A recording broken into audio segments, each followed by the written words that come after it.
Our project is a two-year initiative funded by the Public Health Agency of Canada as a part of the Dementia Community Investments. The views expressed here do not necessarily represent the views of Public Health Agency of Canada. We have identified no potential barriers or conflict of interest. Hi, my name is Myrna Norman. I'm an expert task group member on this project and an executive member of Dementia Advocacy Canada. 12 years after experiencing some unusual behaviors and some spatial and basic math problems, a diagnosis of frontotemporal dementia was given to me.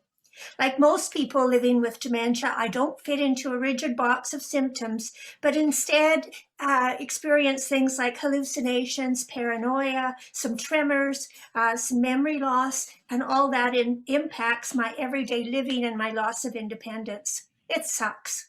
However, it was and is vital for me to consider, to resolve, and to inform my family of my future health and personal care wishes.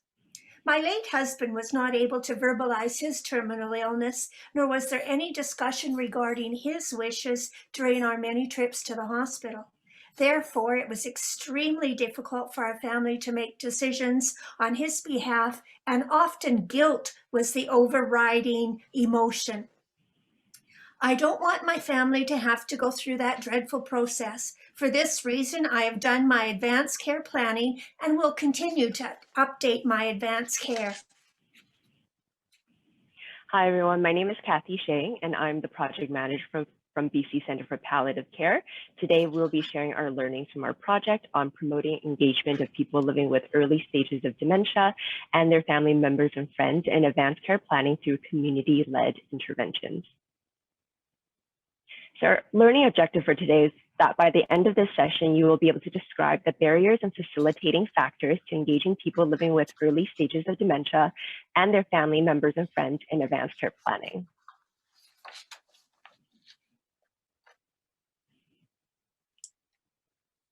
Thinking about your values, beliefs, and wishes for the future and personal care, that's what advanced care planning is, a process, sharing them with people you trust. Advanced care planning is a process of thinking about values, beliefs, and wishes for future health and personal care and sharing them with people you trust. It can include choosing who would make decisions for you if you can't. Advanced care planning helps you get the right care for you, even if you're unable to speak about it.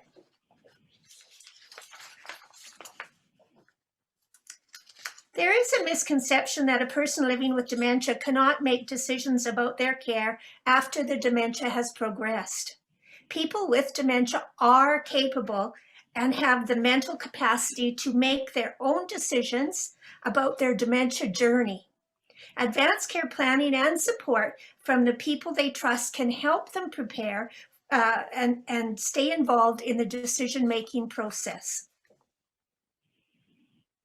Our project builds on the success of the nationally recognized community-led advanced care planning model developed by the BC Centre for Palliative Care in 2016. The model involves partnering with community-based organizations to deliver sustainable advanced care planning programs within their communities. We provide training for facilitators, a comprehensive toolkit of resources for organizers, facilitators, and participants, as well as ongoing coaching and mentoring. As a part of this project, the model was adapted for people living with early stages of dementia and family friend caregivers. The two My Wishes, My Care programs were designed to be complementary and ideally be experienced sequentially. The guided group conversation event involves a facilitator leading a small group of participants through a set of questions aimed to encourage conversations about their values, beliefs, and wishes for future care. The information sessions are an interactive two-part series that shares the steps of advanced care planning and resources to help participants get started.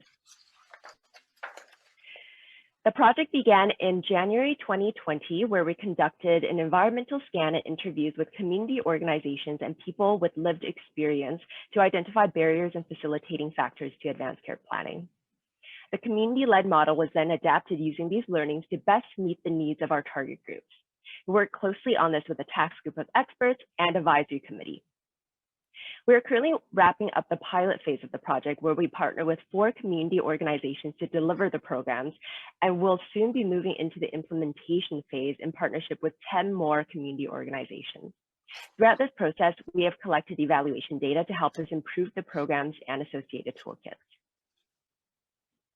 Now we will share with you learnings from the project thus far, specifically the barriers and facilitating factors we identified, and how the project has addressed these barriers and incorporated the facilitating factors into our programs.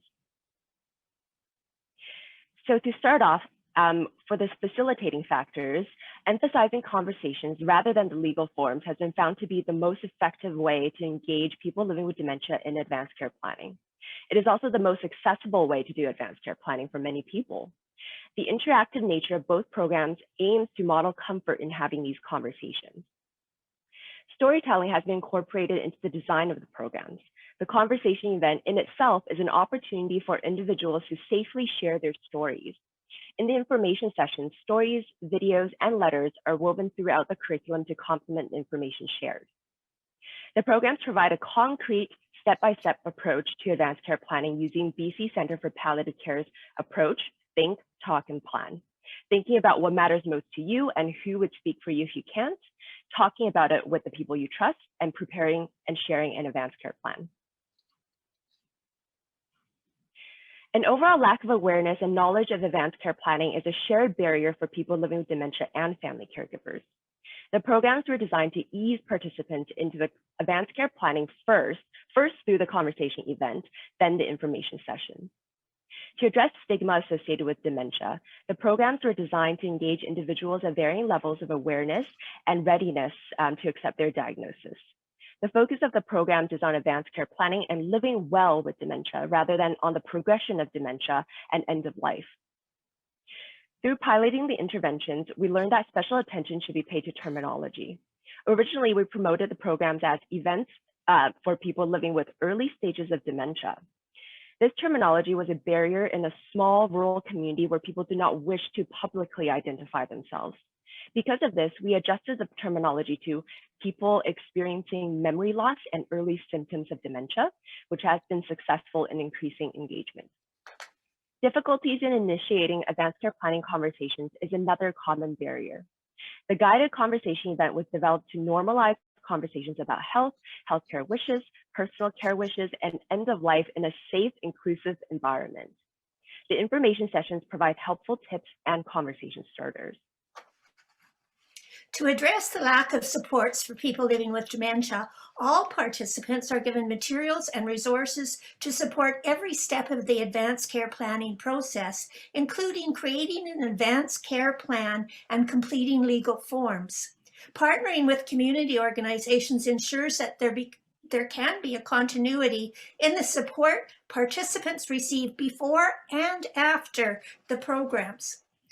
To address the concern that their wishes and instructions may not be honored, both programs emphasize the decision-making role of the person with dementia and the supportive role of family members and friends. The conversation event encourages participants attending as pairs to speak from their own perspective and not for each other. The information sessions emphasize the role of the substitute decision makers as advocates for the person's wishes. To help family and friend caregivers understand that the person living with dementia is capable of being involved in decisions about their care, we recently developed a guide for substitute decision makers to help them understand and prepare for their role. The guide emphasizes and explains the importance of supported decision-making as dementia progresses. To help with feelings of overwhelm, the programs were designed to be deliverable in person and online. Through the pilot, caregivers expressed appreciation on the online option as they enjoyed the flexibility of being able to attend from the comfort of their own homes. Now that we have shared these learnings with you, For administrators and policymakers, we hope that these learnings can help you with program development for people living with dementia and family caregivers. The strategies we have used to incorporate storytelling, address stigma, and empower the individual can be applied to a variety of settings. We also want to encourage you to involve people living with dementia and family-friend caregivers in policies and decisions that impact them. For healthcare providers, we hope that you can initiate advanced care planning conversations with your patients. People living with dementia want to and can make decisions about their future care, but may not know how to get started. You can refer to the BC Centre for Palliative Care's website for resources to support you in having these conversations, including the serious illness conversations that were covered in the previous presentation. And finally, last but not least, for community organizations, you have your ear to the ground, and because of this, you can play such a big role in raising awareness about advanced care planning. The BC Centre for Palliative Care's community partners have been integral to the success and sustainability and spread of our community-led model. If you're interested in becoming a community partner, our project will be offering more training sessions in the fall and winter of this year, so please do not hesitate to get in touch with me. It's been an honor working on this project to design and advance care planning materials to help support people with dementia, their families, and their friends. We've kept in mind their needs, choosing language that is positive, offering scenarios, having the pace of the program suited for the audience and not for us. For more information about the project, including an executive summary of the environmental scan, please visit our website. Thank you.